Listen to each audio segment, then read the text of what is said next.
This is a Hello Fresh box.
Hello everyone. Just doing a quick test on the delay.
Right, hello everyone, and cheers to you. This is just a glass of Diet Coke, that's all it is.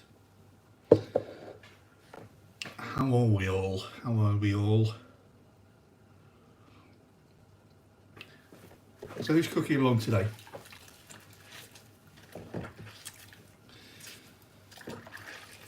Who have we got cooking? See a lot of familiar faces, names here. A few people from abroad, which is nice.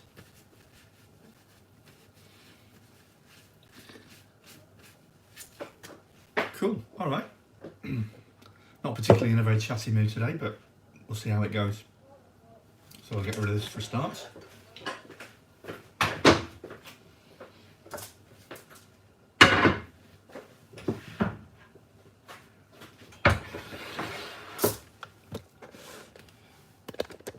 Okay. Right, here we go. This is going to be a Vindaloo. In this case, it's a beef Vindaloo. You could use chicken, lamb, vegetables, paneer, whatever you want. I've pre-cooked this beef. If you you could do exactly the same with lamb. You could use pre-cooked chicken as well, but if you're going to use raw chicken, you can do that, but you need to add it nearer the beginning, and I'll tell you when to do that. So let's have a look at the ingredients. It's a relatively straightforward dish compared to others in terms of the ingredients. We've got some oil, which is not shown here. We've got some ginger garlic paste, about 1.5 teaspoons to 2 teaspoons of that. We've got some black pepper powder, about 1/4 to 1/2 teaspoon. Then there's some Kashmiri chili powder, that's 2 tablespoons of that. This is quite relatively mild chili powder, but it gives a lovely colour, and that's why I'm using so much of it. And in here we've got a mixture. We've got about 1.5 teaspoons of mixed powder. You can find the mixed powder recipe on my channel here on YouTube, also in my book, both my books, Indian Restaurant Curry at Home, volumes 1 and 2, which I'll show you in a second. So in there we've got the mixed powder. We've got about 1/3 teaspoon of salt. We've got I put 2 teaspoons, actually I put 3 teaspoons of regular chili powder. You could use that or extra hot if you wanted, depending on how hot you want it. You don't have to have a Vindaloo that hot if you don't like it. If you just like the flavour, you could use just much less chili powder. It's down to you to experiment with that. We've got 1/4 teaspoon of Garam Masala. I think it's 1/4 teaspoon, or is it 1/2? Yeah, 1/4 teaspoon. And we've got 1 teaspoon of Kasuri Methi, dried fenugreek leaves, scrunched up. And I think that's everything in that one. We have, let me think. Yeah, we've got about 6 tablespoons of tomato paste. In this case, I've used about 1.5 tablespoons of tomato puree, mixed it with 4.5 tablespoons of water. You could use passata instead, or you could blend up some tinned plum tomatoes. as long as it's sort of not too thick, that's fine. We've got about a teaspoon and a half of vinegar. Now this is important with a Vindaloo. You want to get a good vinegar. The sharper the better, within reason. You don't want to use the stuff you use for cooking, for cleaning windows. I tried that once, never again. This is, let me think, I won't show you the brand, but it's just basically this one's an organic apple cider vinegar. I'd advise you use a good quality one. You could use red wine, white wine vinegar, balsamic if you want. Balsamic's milder, it hasn't got enough sharpness, so if you don't like the sharpness of vinegar, try it with balsamic instead. Okay. We have, let me think, got about 2 teaspoons of ketchup. It's a lovely balance to the dish. I think it sort of rounds things off nicely. And we have just over a tablespoon of coriander stalks chopped up finely. Those go in nearer the beginning because they're a bit tougher and they take longer to cook. Fresh coriander leaves, which will go on near the end and save a bit for garnishing. This isn't normally in my recipe in my books, but in my book 1. But I just like to tart it up with some fresh green chilli. Again, you can add none or as much as you like of that. What else have we got? Right, it's a bit of a curveball here. I looked at the meat from the freezer and I thought, that's not very generous. Even though that'll feed one easily, I thought let's bulk it up with something. I didn't have any mushrooms in. I would have used mushrooms, and I thought celery. Celery goes well with beef, so we're going to put some of that in early on, so it softens. We don't want to make it too soft, but it still has a nice crunch. And I think that covers it all. And of course, we've got base gravy simmering away in the pan here. Again, if you're new to this, you'll find the base gravy recipe on my channel here on YouTube, also in my books, which I'll show you now. Okay, there we go. Indian Restaurant Curry at Home, Volumes 1.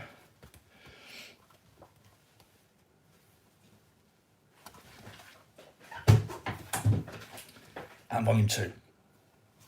All you need to recreate BIR style food at home. And it's got great reviews on Amazon. You can buy them from many places. Check out the reviews on Amazon if you're interested in buying. If you're abroad, you can order from a website called bookdepository.com. They offer free worldwide delivery to the vast majority of countries.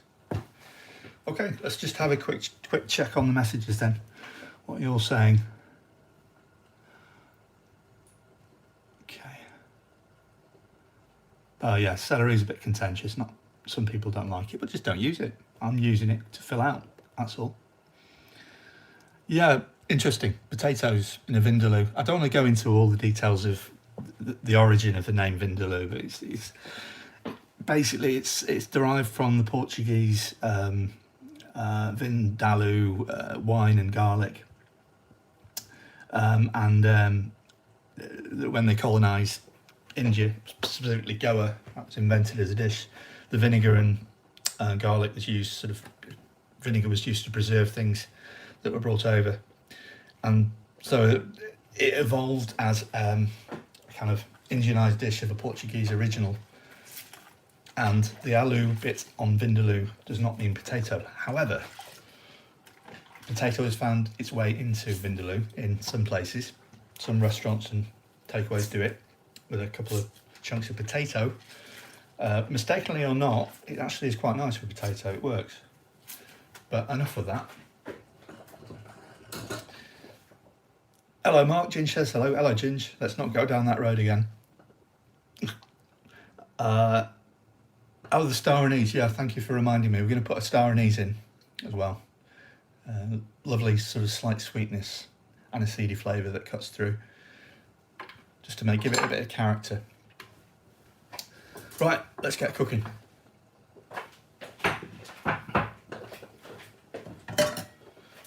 Now, put your sunglasses on. Got a nice shiny new pan.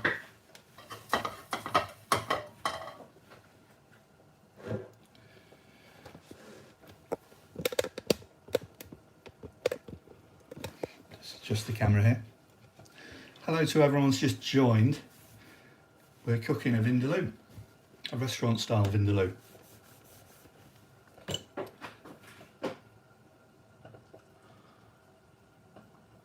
Where's the pan from? I'll post the link. I got it from I made a big order of some nice brass tableware, and they had these for sale as well, reasonable price, so I bought one. Quite big, we don't need it quite this big, I just wanted to show it off. It was only about £7, I think. It was cheap, 7 or 8 quid. Let's get the heat on.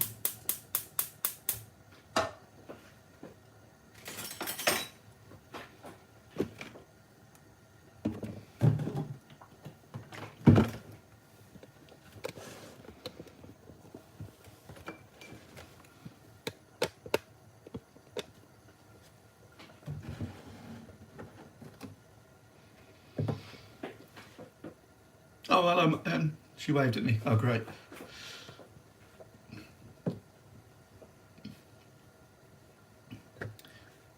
Is there going to be a volume 3? No plans.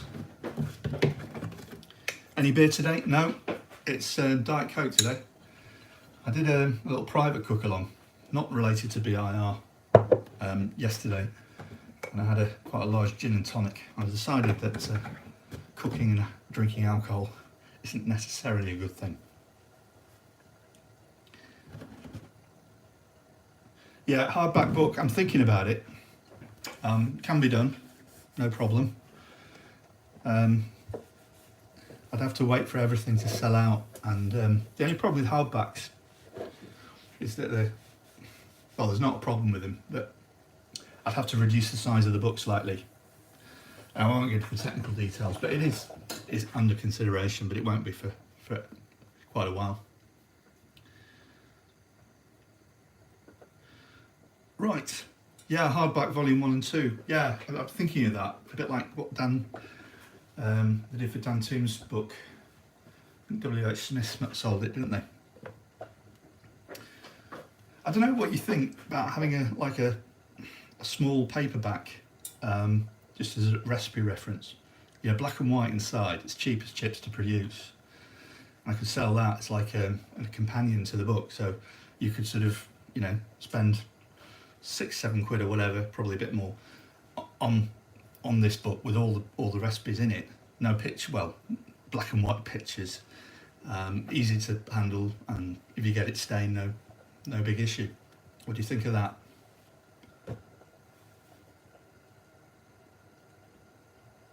White clean book, yes, I've been thinking about that, but it's completely impractical. It would cost about, I don't know how much it would cost just to produce it, print it would be like 20 quid or something ridiculous, I don't know. Okay, waffling on too much, let's get going. I'm going to put 1, 2, 3, 4 tablespoons of oil. It seems a lot, and it is, but any oil that comes to the top after cooking, you can scoop off. You do need quite a bit of oil for cooking the pounded spices.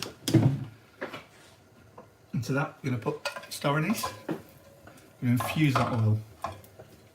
It's been on the heat for a while now, so I'm just going to check the temperature, make sure it's not too hot. Yeah, it's very, very hot at the moment. I'm going to take it off for 20 seconds.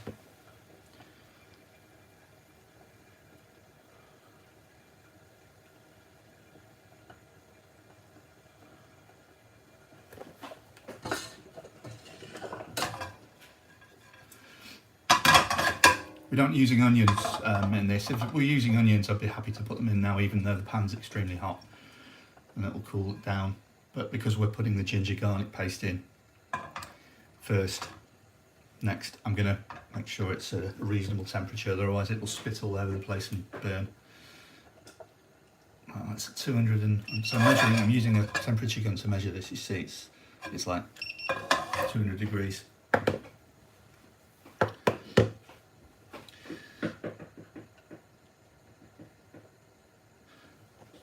Right. That's better. You know, I'm so tempted to put a bit of vodka in this Coke, but I'm not going to. You can use onions if you like, very finely chopped. Add a bit more body to the sauce. My recipe doesn't use it, but you can do if you want. Got plenty of other curries that use onions to start with. But sure, it's at 180 degrees. I think we're about ready for the ginger garlic paste.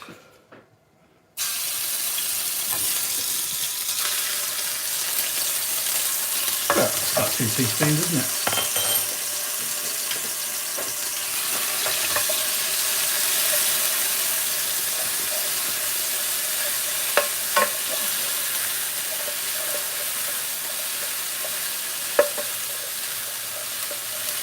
Hello Mogsab, do you try different BI recipes from YouTube? Sometimes, not really. To be honest, I cook my own usually, but sometimes I just experiment. I've tried others, of course I have, but I know where I am with what I cook, but I do sort of experiment. Been experimenting with the Resala BIR curry. In fact, well, it's on the back of an envelope at the moment. It hasn't been tried properly yet, but I tried an authentic Resala at a Bengali friend's house. Papli, hello if you're listening or watching. And she cooked the most amazing traditional chicken on the bone Resala. And I thought, wow, this is a flavour that could be capitalised on for BIR. Not going to be as supreme as the kind of Mughal influenced traditional one, but I think it would give it a good run for its money. Okay, now it's just on a medium-high heat. As I said, I'm being cautious now, so that's coming along nicely.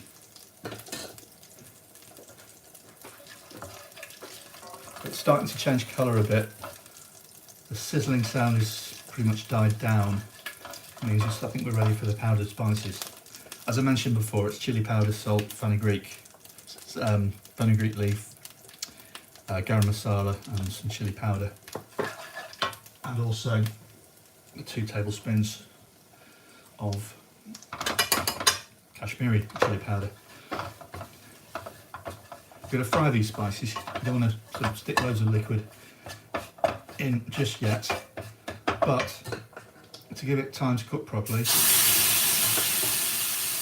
I'm going to add a splash of base gravy, which you see it immediately gets absorbed by the powder, so we've got a lot of powder in there. So we'll put a bit more in actually, just to help quench it and to give it time to cook through. The heat's on medium high.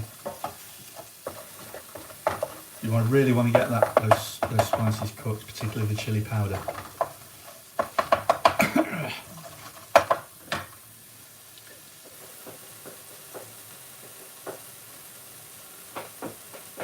A grill book. Yeah, there are plenty of possibilities.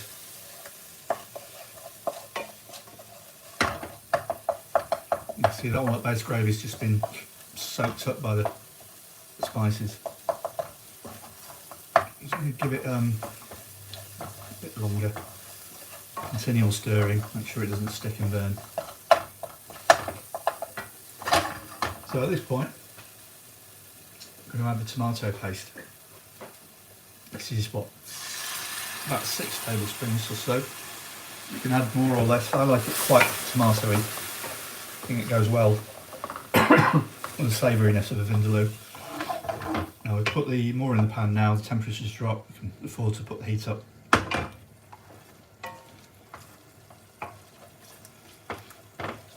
And it's still very thick, you see. It smells really good. Tickling the back of the throat. You can see that.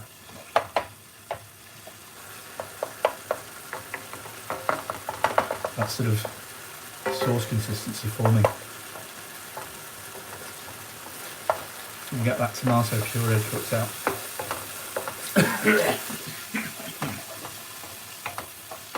Now if you're using raw chicken, add it now.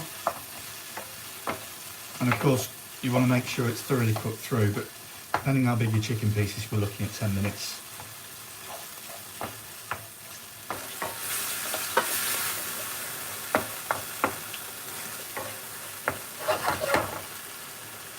Yeah, put your raw meat in, raw chicken you're using. Any red meat has to be pre-cooked, obviously.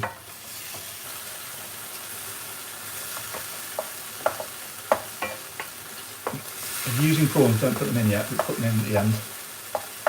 Any vegetables, like cauliflower, potato, should have been pre-cooked beforehand, of course. But if you're using, mixed vegetables that don't take long to cook, peppers and whatnot, mushrooms, and you can put them in now.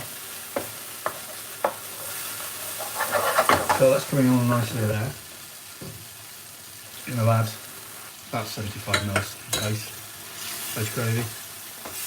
I'm going to do the usual thing of giving it a stir and then leaving it for a while. Excuse me.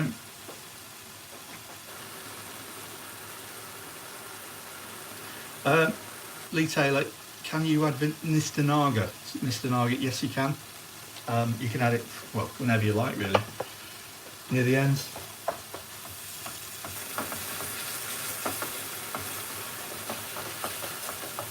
You see that sauce is so thick because of the powders.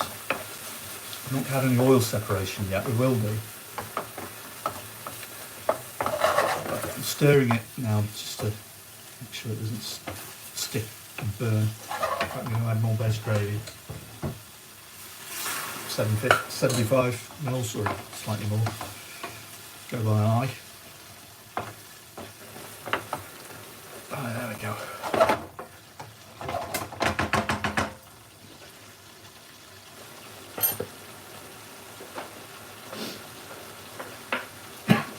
We'll add the coriander stalks.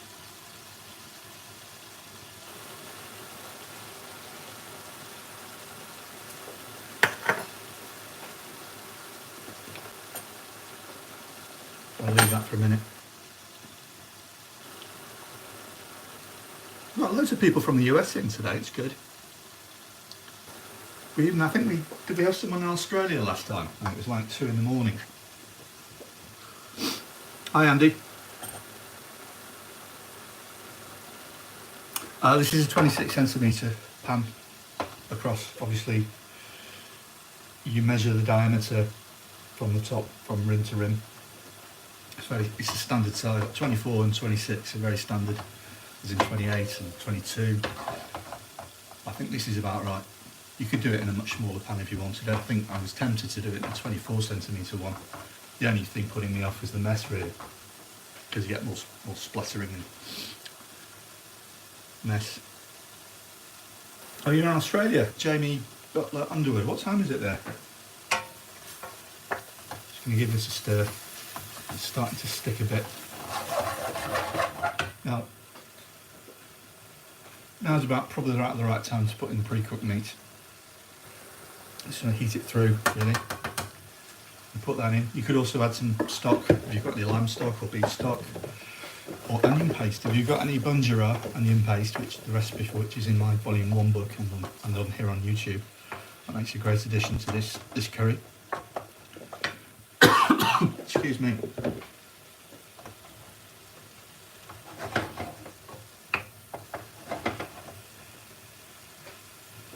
I'm going to wait until we get just a little bit of oil separation going on. It makes me comfortable. And then we can add some more base gravy. 2:20 AM, wow.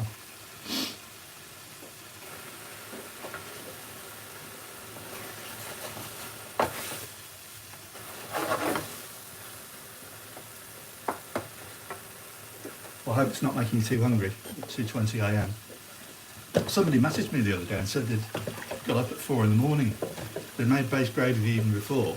They hadn't made a curry yet, and they decided to get up at 4 o'clock in the morning and make a curry. Just pure dedication. Now's the time. More base gravy. We're going to add 150 or so. So that. Again, stir it.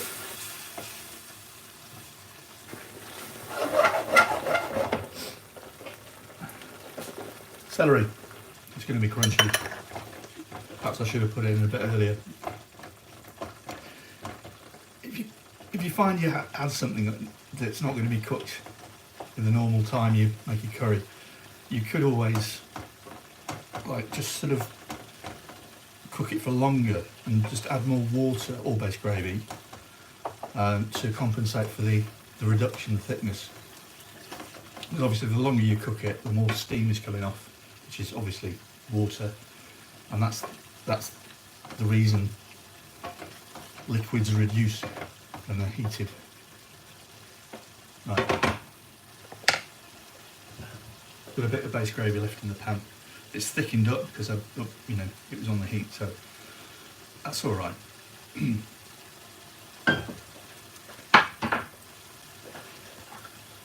Now we're going to put in the tomato ketchup, about 2 teaspoons. Ketchup obviously has got some sweetness, but also got some tartness and the umami flavour of tomato. And black pepper. That's about a quarter teaspoon of black pepper. You can put that in the beginning with the other spices if you want.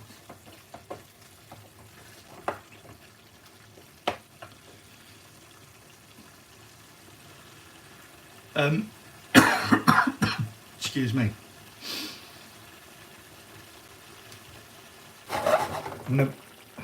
There's nothing wrong with the heat level it's on at the moment. In fact, I might normally have it higher, but I'm going to turn it down a bit because otherwise this video is going to be over before it's begun. Let that simmer away, but normally we'd have it high heat for now.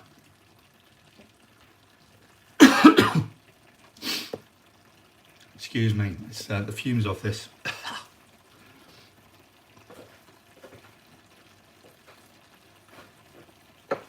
Right, let's have a look at the comments. Lamrogue and Josh, beautiful. How many copies of Volume 1? Well, I don't want to say exact numbers, but I've done very well during lockdown, let's put it that way. Sales have rocketed because of people wanting to take up hobbies in the home. So cookbooks have done very well.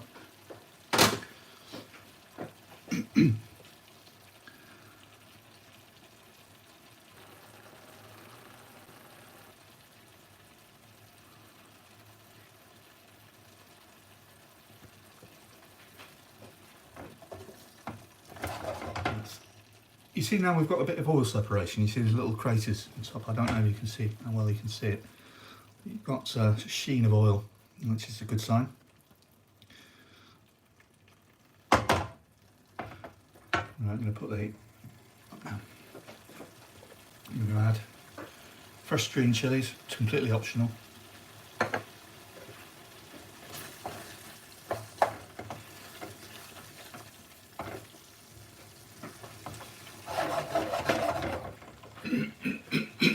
Excuse me again.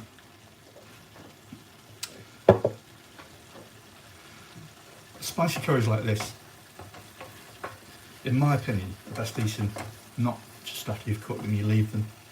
Most people know that when you leave curry it tastes better, but particularly because you've cooked it, your senses have already experienced the curry, you've almost eaten it before you've tasted it, and you spoil your taste buds.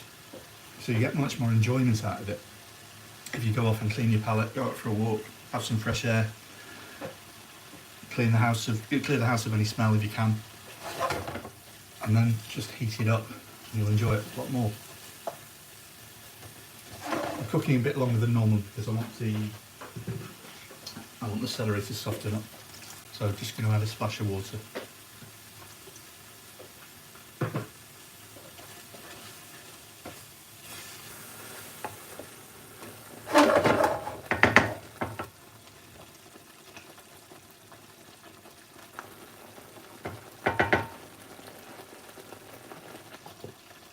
Nose blind, yeah, Mark. Very good phrase, nose blind.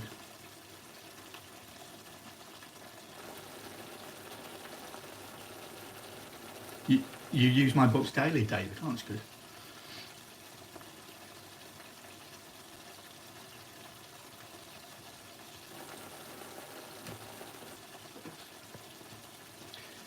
Penny asks, hi Richard, what curries can stand up to a bit of Misty Ricardo? Well, I would say any sort of savoury curries. I don't think it would work in a korma. They're creamy dishes. That's worth a try. Things like jalfrezi, Guna, Vindaloo, Madras, Rogan Josh. You can basically put it in anything you want. But of course, it'll taste the same if you put it in everything. Everything will taste of Mr. Naga. That's great, but sometimes you want to make things a bit different.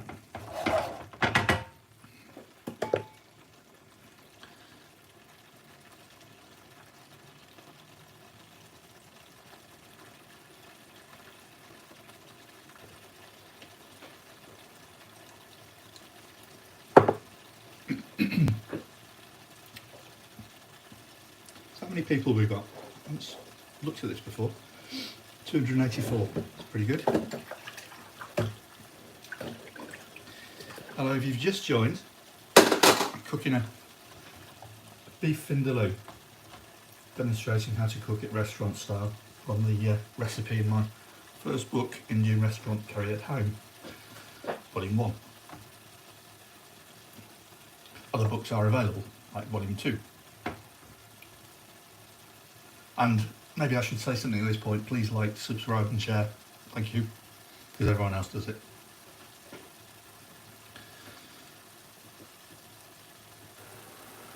Yeah, there's a couple of, excuse me again, there's a few extra hot curries in both books. There's Volume 1's got Vindaloo and Naga Buna Masala, which is very hot. Volume 2 has got a Mr. Naga curry, which uses the brand that most people know, Mr. Naga chili pickle, made with Nagas. But a lot of restaurants and takeaways use it. And in Volume 2 there is also the Lava Storm, which is like the hottest curry I've got, and it is mental. A few people have tried it and they're still alive. And some people have tried it and said, oh, it's not hot enough. I think the lunatics. Right. Ordering all separation, why is it important? Well, it's not the be all and end all, but it's an indication that the spices have released their essential oils. And when it rises to the top, it means that the spices have been properly cooked. Doesn't necessarily mean it's over, game over, it's curry's ready. It just is a good sign. Sometimes you don't get all separation. If you've got a curry with lots of different powders in it, like almond powder, coconut powder, oil sort of amalgamates, consolidates with everything else, and you don't really get that oil. And also if you cook with a very little oil, if you cook the curry say with 2 tablespoons of oil, you struggle to get all separation. You need a certain critical mass of oil in the curry for separation to happen. But the thing about it with the oil separation, if you get an excess floating on the top, you can like tilt the pan and scoop out any extra you don't want to be more healthy. Do you know, I think this is about ready. Celery still might be a bit tough, but you'll have to take my word for it.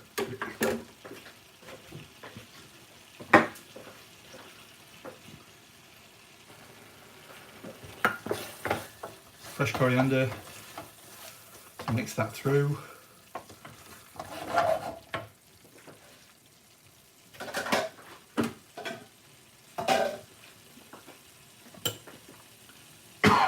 Trust me, well, for me this doesn't need any more chilli. There's a lot in here. I'm sure there's some chilli heads out there who can take a lot more than this, but for me, Vindaloo's got some keynote flavours that are enjoyable as much as the heat. Key note flavours being black pepper, vinegar, and of course the chilli, and of course tomato. Right, done.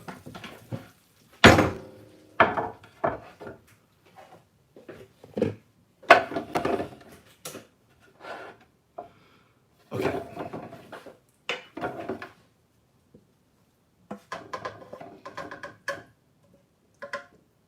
I'm just tipping it out right now.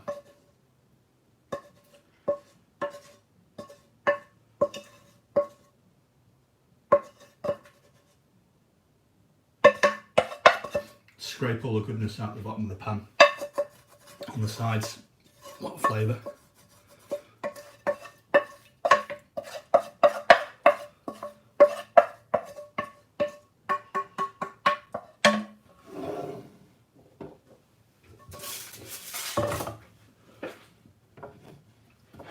And there we have beef vindaloo.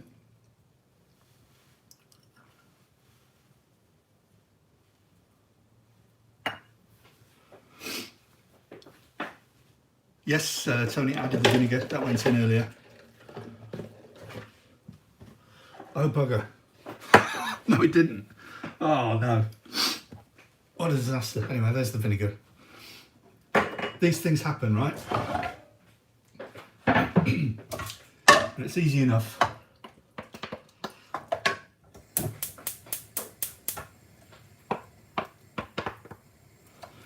It's easily done.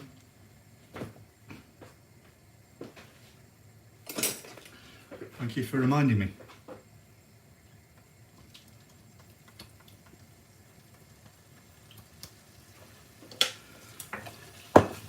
So, quick stir.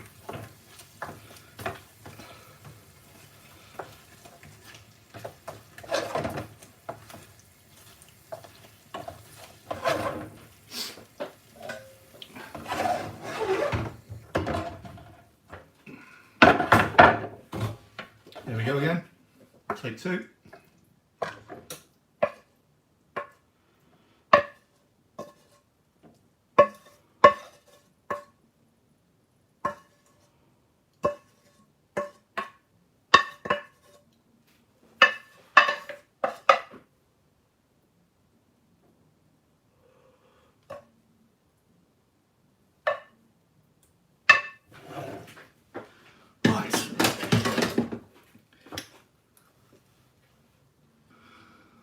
Nobody noticed that, did they? Nobody noticed. Hello, welcome if you just joined. You're about to experience what is hopefully the best part of this. I'm going to taste it. In fact, what I'm going to do, if you don't mind, is I'm going to just take a photo before I muck the dish up.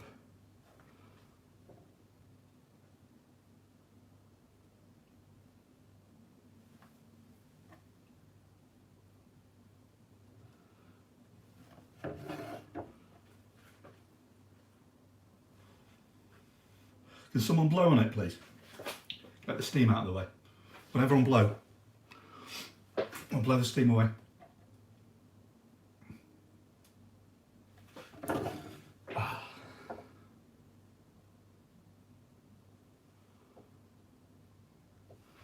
Right. Now for the tasting.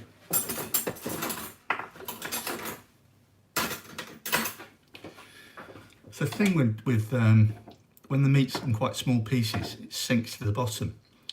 And what I like normally is when I'm taking photos for things like Facebook and for books, is to have bigger chunks of meat so they don't sink to the bottom.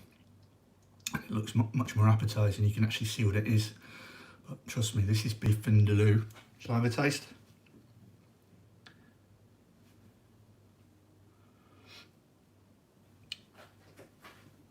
Have a taste. Right, here we go. It's not going to taste as good as if I leave it and taste it with a clean palate. But anyway.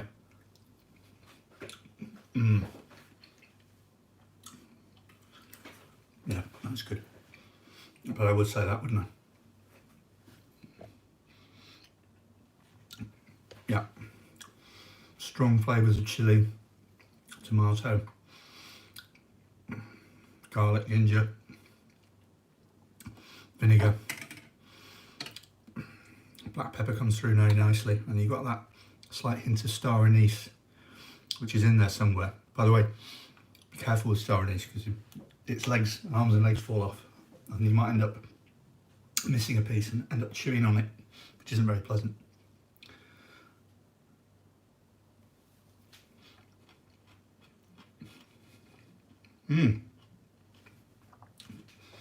Celery is nice crunchy. It goes really well with beef. So if you were adding something else to a beef vindaloo or a chicken or lamb vindaloo, what would you add to bulk it out?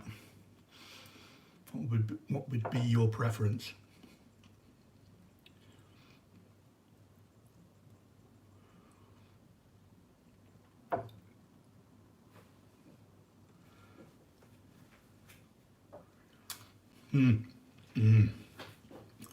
Mushrooms, carrots, yeah, that would be nice. Roasted carrots, potato, of course, the obvious one. And this meat's so tender. I cooked it using my pre-cooked lamb recipe, but used beef instead. The pre-cooked lamb or beef recipes are in Indian Restaurant Curry at Home volumes 1 and 2, which I'll take the opportunity to plug again because we've got 414 people watching. I'd be a fool not to. So Indian Restaurant Curry at Home volume 1 has a section for pre-cooking various things, including chicken tikka. Has lots of useful information, really good introduction in detail about restaurant style cooking. So base gravy, how to do all the little things like ginger and garlic paste and tomato paste, garam masala, seasoned oil, bunjira, onion paste, and loads more. And of course, lots and lots of different restaurant recipes. Volume 2 is a standalone book. You don't need volume 1, but it's got completely new recipes, with the exception of a small number, which are the pre-prepared ingredients, which are repeated for convenience. You know, how to pre-cook chicken, base gravy, mixed powder. It's also got a new base gravy recipe and a new mixed powder recipe. Lots of different starters and sides, loads of different new restaurant curries, rice, and there's a section on street food. And of particular interest, this might interest you, is a very detailed chapter on upscaling curry, how to cook several portions at once, to sort of 16 portions if you like, at once, without having to repeat it all over and over again. And there's some there's lots of useful information in there, plus an example. There's an example recipe which has a video on YouTube you can watch on my channel, which explains some things about the upscaling process. So anyway, enough of that sales pitch over with. Buy them at Amazon, Waterstones, Book Depository, you name it, you can get it from them. It's also on eBay. So who's been cooking along then? And have you tasted it yet?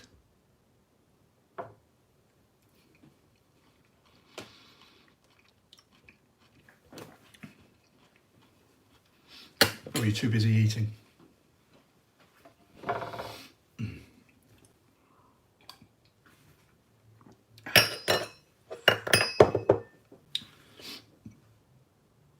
No, it's all gone quiet. I think that's my cue. Chat system seems to be working.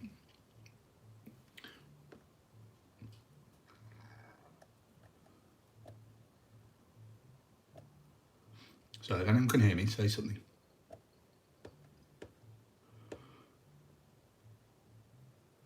I had to refresh the screen. That's better. Dave says, hi Misty, I've got the guys coming round Saturday cooking your upscale Madras curry. We'll DM you a few pics. Good. Post them on my Facebook page and then I can share them about. My copies are pristine. Oh, yes, Lisa, but the thing is I've got a supply of them here and I keep, sooner or later I'm going to smudge one of these. In fact, I think I did that just now. So it's going to have to be my working copy. But yeah, there's nothing wrong with a good splattered cookbook. I'll show you my original. This is my very original first edition book. This is the first book that came out. This is my copy. Obviously it's got well thumbed, made lots of notes when I was planning the revised edition, which you saw just before. But the first edition, there's only a limited number of these printed. Different font layouts, content's the same. But just the layouts improved over this. Funky fonts, I like them, but I think the mainstream book people prefer a more conservative approach. And it's also the margins out. But anyway, it's full of stains and I'm surprised it survived so long. And on that note, we'll say goodbye. And thanks very much for coming, everyone. I hope you enjoyed it and get something out of it. And please, if you've cooked along or are about to cook later, please do post some pictures. I'll make a post on my Facebook page inviting you to do so. If you put the pictures there rather than sending them separately, all in one place, and we can see what we've been cooking. Right, what's next? Right, this is number 9. What do you think? Should we do the final one, number 10? Is a 10 a good number, or do you want to carry on doing some other ones?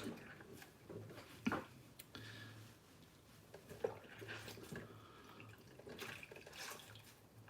it's not going to be next week. It'll be I do them every 2 weeks now, so it'll be 2 weeks today.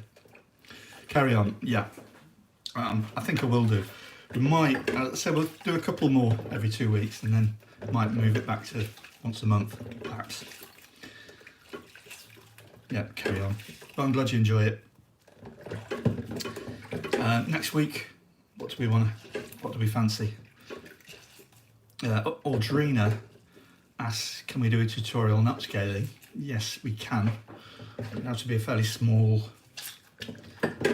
number of multiples that we do, because otherwise the video would be too long.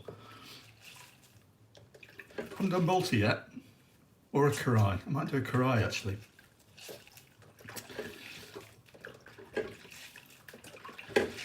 Karai, Balti, what else have we haven't done? File, do piazza. There's a lot. The danger is you sort of end up doing quite similar curries, and it gets a bit boring. I'd like to do something a bit different. Yeah, I'll do another poll, put another poll on my Facebook page, give a couple of options. Right then, I think we're done here. Thanks once again for coming along, all 410 of you. And look forward to seeing you in a couple of weeks, if not sooner, on Facebook or Twitter or Instagram. Check out my Facebook page. The links to the ingredients for this are in the comments below, as are links to where to buy the books on Amazon and elsewhere, and of course links to my social media sites. So please do like, subscribe and share, and click on that bell icon, as they say, to be notified. Okay, take care. I will end it there.